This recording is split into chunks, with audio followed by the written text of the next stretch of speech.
qui se passe en termes de négociations depuis ce matin? Ce qui était annoncé, en fait, c'était à nouveau la reprise des 15 mesures. On a pris acte que certaines ont été revues, corrigées et augmentées. On a demandé une 16e mesure. Et la 16e, bien sûr, c'est le gasoil. Donc une aide directe, communautaire ou pas communautaire, à la pompe de 0,30. Donc suspension de séance. Le ministre a demandé une interministérielle d'urgence. Et là, il vient d'arriver. Alors on attend ce qui va pu être dit ce matin, ou accepté, ou quelle proposition il va faire maintenant. De toute façon, nous, on est là jusqu'à nouvel ordre. Le plan mis en place, les 15 mesures, peuvent être intéressantes pour l'avenir, à moyen et long terme pour certaines. Mais si c'est une pêche moribonde, je vois pas comment ce plan servira. En fait, ce plan-là aurait dû être pensé assez en amont pour ne pas arriver à la crise actuelle.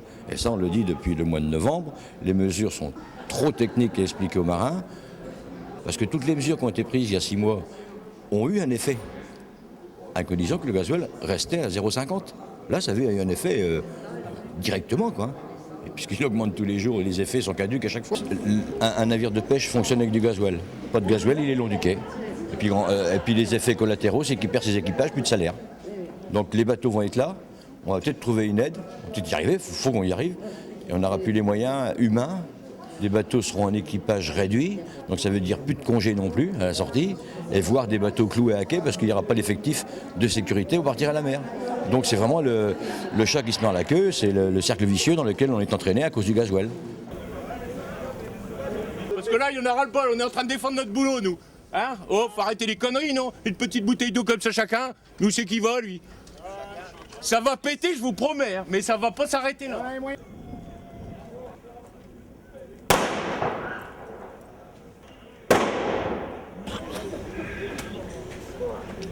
Ah, vous l'avez votre coupe, les gars.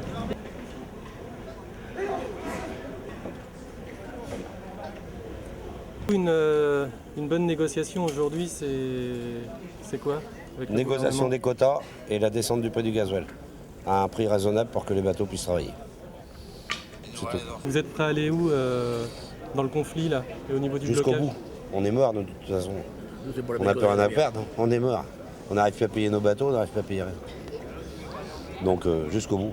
Tant qu'ils les feront pour les quotas, les machins, on repartira pas. C'est pas la peine. Comme il vous disait tout à l'heure, on va descendre le gasoil. Je veux bien. On descend le gasoil, mais si on n'a pas le droit de pêcher, qu'est-ce qu'on va ramener?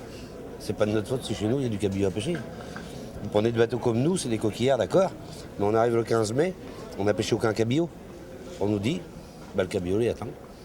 Donc on pêche quoi? Rien. Bien en Manche, ils pêchent notre cabillaud. Et ça, c'est des étrangers. Ça fait comme la coquille Saint-Jacques, c'est pareil, vous prenez les Belges, les Hollandais. Nous, on stoppe le vendredi midi, on reprend le lundi midi. Ils ont des quotas, nous on a des quotas, eux ils en ont pas. Pas de quotas, rien, ils ont rien. Alors, ils pêchent chez nous en plus, dans nos mers.